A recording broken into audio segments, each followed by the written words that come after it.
Todo costume na ang mga bata para sa trick or treat sa Samal, Bataan. Sa Angeles City sa Pampanga naman, hindi lang mga bata, pati mga young at heart, pumarada rin. Narito ang report. Mula sa mga paboritong Marvel superheroes hanggang sa mga minahal na Disney characters, pati na ang mga kinatatakutang horror figures. Talaga namang ang mga batang ito, todo costume para sa kauna-unahang trick or treat sa kanilang barangay sa Samal, Bataan. Ang mga cute na bata, matsyagaring pumila para mabigyan ng supot ng candy at mga tsokolate. Bakas na bakas sa kanilang mga ngiti ang saya sa mumunting regalong kanilang natanggap.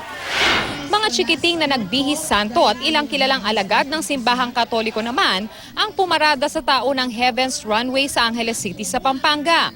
May mga nag-costume na ala Baby Jesus, meron ding nag-ala Madre at Santo Papa. Hindi rin nagpatalo ang mga kabataan at matatanda, maging sila kasi kinarir din ang mga costume na ginamit nila sa parada. Layunin ng naturang parada na ipaalala na ang pagdiriwang ng Halloween ay paraan din para ipagbunyi ang buhay Kristiyano. Patok naman ngayon ang mga bouquet na gawa sa mga organic materials sa isang flower shop sa Luwag City sa Ilocos Norte. At hindi mga bulaklak ang napatingkad sa mga bouquet na yan, kundi ang mga materyales tulad ng bunga ng mahogani, pinatuyong balat ng mais, mga dayami at water lily.